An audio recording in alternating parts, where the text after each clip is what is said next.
Hey guys, welcome back to my channel. My name is Melissa Siegel. I'm a professor of migration studies, and this is a channel about all things migration.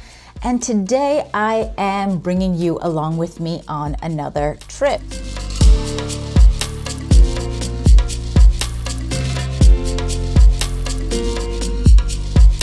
So today we're going to be talking about a work trip I did to Tanzania recently. So Tanzania is a country in East Africa, and it is often a hub for trainings in the region. So the International Organization for Migration actually has a specific training center for migration issues based in Moshi, Tanzania, which is at the foothills of Mount Kilimanjaro. So it has a gorgeous backdrop to the trainings that we do.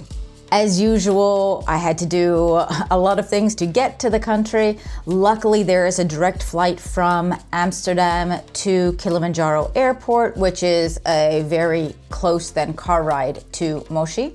I was lucky enough to be able to go on this trip with two colleagues, also from Maastricht University and UNU Merit. So Dr. Lelaine Saruna was with me and Christina Manchigotti. But it was wonderful to have colleagues there. So what was the purpose for this whole trip from the beginning? We were doing 2 weeks of training, 1 week 2 times to 2 different groups, specifically for a migration law and policy making course.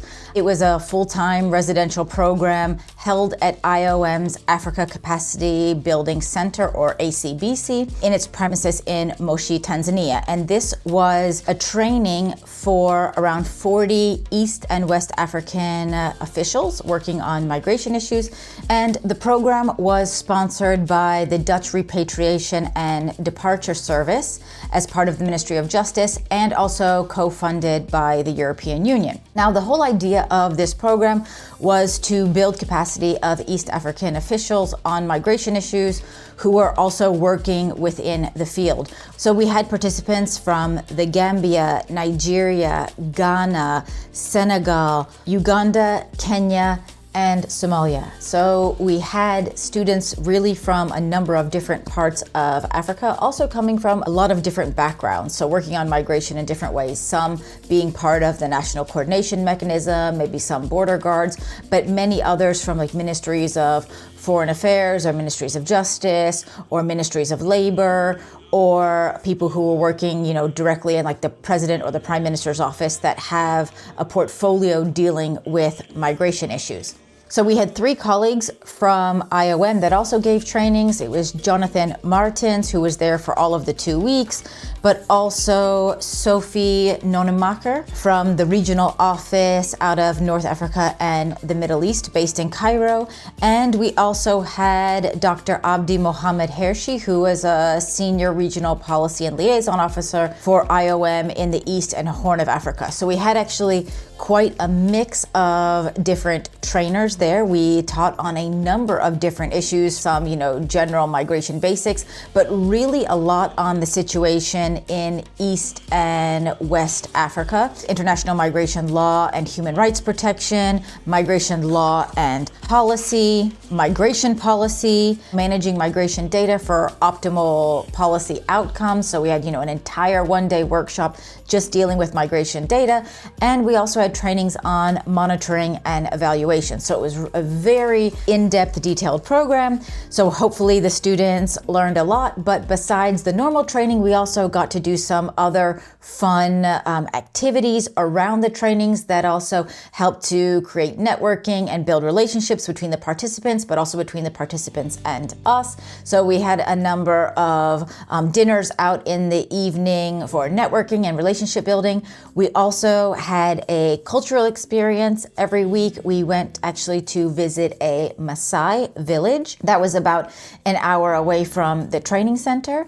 We learned all about their culture. We learned about how they have been living for hundreds of years now, and how they live, how they eat, how they sleep, cultural dances. We even got to throw spears at some point, but it was an extremely enriching and interesting experience to get to do that and learn about another culture. Now, as you know, in some of my other videos that I've talked about, we do try to get to see more of the country whenever possible. And since we were there over 2 weeks, we were also able in some of the downtime to do other things. So on the first weekend that we were there, we actually went on a hike to a really beautiful waterfall. We also visited a local coffee village where the majority of the households in that village are small local coffee producers, and we got to do a special coffee ceremony with them and also eat lunch with them. So that was also a very enriching cultural experience. Another fun thing that we were able to do was go on a mini 2-day safari, which was absolutely incredible. So we got to go to 2 different national parks. The first one was almost a kind of elephant's paradise. It was about 4.5 hours away from Moshi. We saw so many elephants. We also got to see giraffes, many birds, a lot of other animals also in that national park. Then on the second day, we went to a different national park that was also close by, but was in a kind of crater, or what they call a caldera, that was created by volcanic activity and actually turned into a sort of paradise for zebras and wildebeest. So we saw loads and loads and loads of zebra and wildebeest. But of course, we also saw lots of birds, flamingos. We saw the most hippos I had ever seen in my entire life. It was, of course, fun to ride in the safari vehicle also, and our guides were extremely kind and let me take a spin behind the wheel. So I also got to drive in the safari park, which was fun to get to drive such a safari vehicle, but of course on a different side of the road than I'm used to too. So just really so many incredible experiences over these 2 weeks.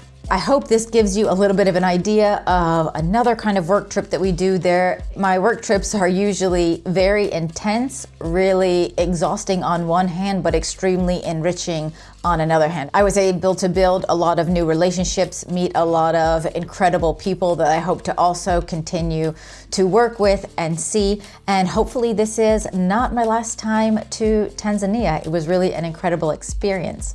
If you've been to Tanzania, if you have been traveling for work, feel free to also leave some comments down below. I know often when we're traveling for work, it's just in and out and we don't always get to see a lot of the actual country. So I feel extremely lucky that that was possible on this trip. So if you like this video, of course, give it a thumbs up. Make sure to subscribe to this channel and hit that notification bell if you haven't done so already, so you don't miss any of the videos that I upload on a regular basis on different migration issues. So it's not always talking about my trips. Hopefully these are also very educational, and I do hope to see you next time. Bye-bye.